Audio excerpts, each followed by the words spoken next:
Interview, Thomas Séraphine, scène 1, prise 1, clap. Oui, bonjour, je le garde à côté de moi, mais rassurez-vous, il n'y aura qu'une seule prise. Alors, comment j'ai commencé ma carrière? Il se trouve qu'on est, on n'est pas loin de la chute du mur du Berlin, on n'est pas loin non plus du bicentenaire de Mozart, de la mort de Mozart. Donc ça nous situe quand même entre 1989 et 1991. Le lycée Rabelais, une bande de copains, et là, le théâtre. Le théâtre d'improvisation qui arrive à Meudon par l'intermédiaire de l'oncle d'une amie, figurez-vous, qui a quasiment importé le théâtre d'improvisation du Canada. Et l'oncle de cette amie, qui est meudonnaise, a dit il faut faire du théâtre d'improvisation. Et nous, voilà, jeunes rabelaisiens, meudonnais, on s'est dit faisons du théâtre. Donc voilà, je suis arrivé dans la carrière à Meudon, par Meudon, grâce à des meudonnais. Et donc parmi les autres meudonnais, il faut les citer, Pierre Samuel, Pascal Rénéric. On a monté une ligue d'improvisation qui s'appelait la LISA, la Ligue d'improvisation sud-alto-sécanaise. Ben oui, les Hauts-de-Seine du Sud, c'était nous, donc c'était la LISA. Et dans ce groupe de théâtre s'est greffé plein d'autres gens. Et ces gens-là, ils sont encore à mes côtés aujourd'hui. 30 ans que je croise les mêmes personnes quasiment tous les jours pour faire des bêtises à la télévision, au théâtre ou ailleurs, quoi. Donc on a commencé à faire des spectacles, mi-improvisés, mi-scénarisés. Des spectacles à Meudon.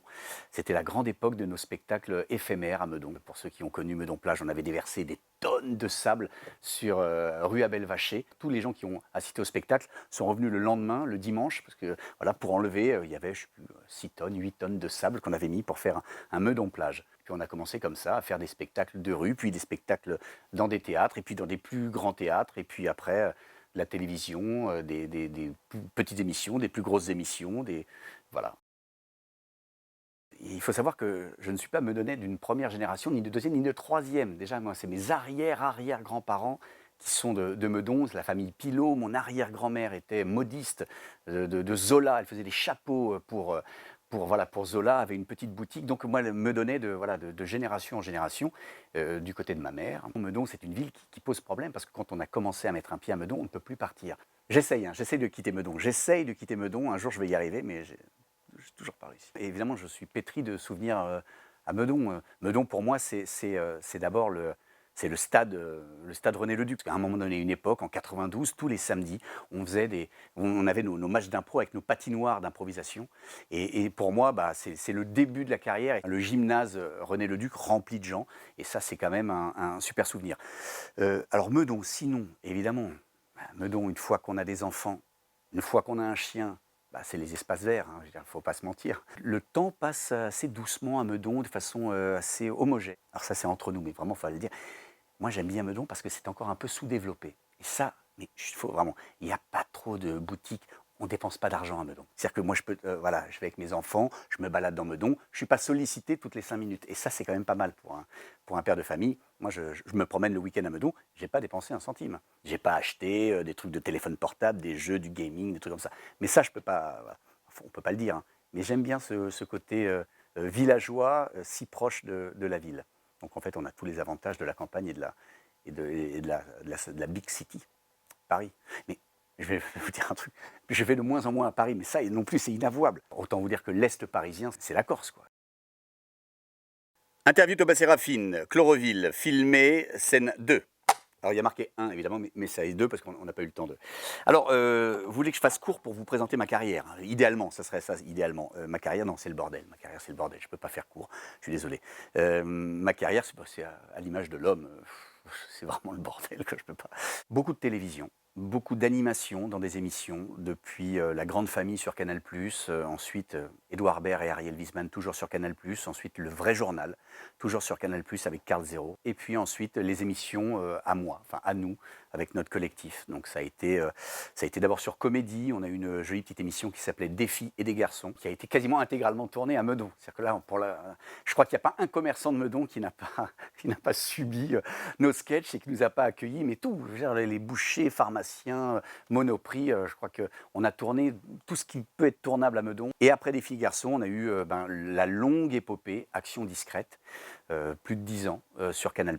C'est des happenings, des sketchs, on a embêté des gens et je m'en excuse auprès de, je suis sûr qu'il y en a qui en font partie. Et puis ensuite de l'animation avec Ali Badou. Donc ça, c'est quasiment exhaustif ce que je dis.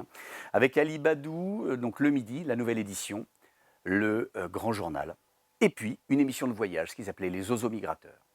Voilà, on a tourné à travers le monde pour présenter une émission de voyage, mais avec des copains. C'est toujours qu'il y a un côté camarade dans ce qu'on fait. Et ensuite, la déchéance, la rue, le SMIC, le RSA. Non, c'est pas ça qui s'est passé. Non, c'est pas ça. Non, ensuite, dans une émission de golf. Voilà. Je vais en région et j'essaye de promouvoir l'artisanat, l'art de vivre, la gastronomie autour d'un golf. Donc le golf me sert de prétexte à valoriser nos territoires. Et puis aussi, je fais évidemment les mariages, les animations, les bar mitzvahs. Vous m'appelez, vous passez par la mairie, vous appelez directement le maire, M. Larguero. Comme il n'a pas beaucoup de travail à la mairie de Meudon, il n'y a rien à faire, tout est calme et tout se passe bien, eh bien il me sert d'agent artistique. Salut Denis. Ça parle et ça chauffe. Mais si je devais résumer... Comment voulez-vous que je vous dise quel est mon métier, mon véritable métier? Alors, il y a une phrase de quelqu'un qui disait « Nul doute qu'à la fin de ma vie, j'aurais été un bon professionnel. » Mais alors de quoi? Je ne sais pas de quoi. Non, ce que je préfère faire peut-être, c'est de l'humour. C'est quoi que je fasse, de mettre un peu d'humour et d'insouciance. C'est un peu le fil rouge de ma vie, c'est d'essayer de prendre tout ça avec légèreté.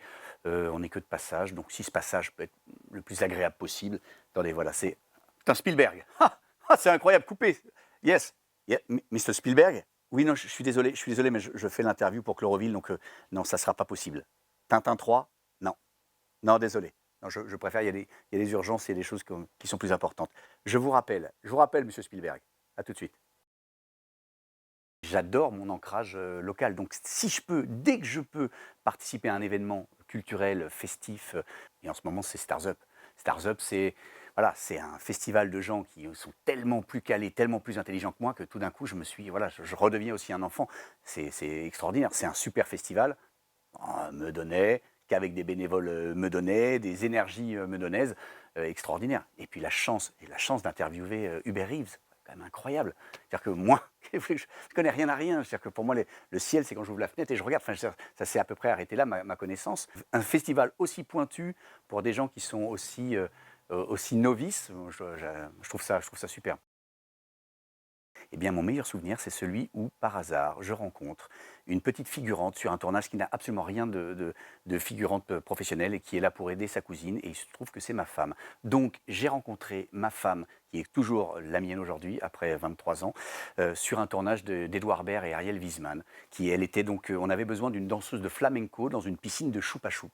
Et sa cousine, qui travaillait à la prod, a dit « Est-ce que tu veux bien faire ça? On ne trouve personne. » Et ma femme, qui était à l'époque, n'avait rien à voir, qui était biochimiste, ingénieur en chimie, a accepté pour faire plaisir à sa cousine. Puis j'ai eu 3 beaux enfants et un chien, même si le chien n'est pas de ma femme.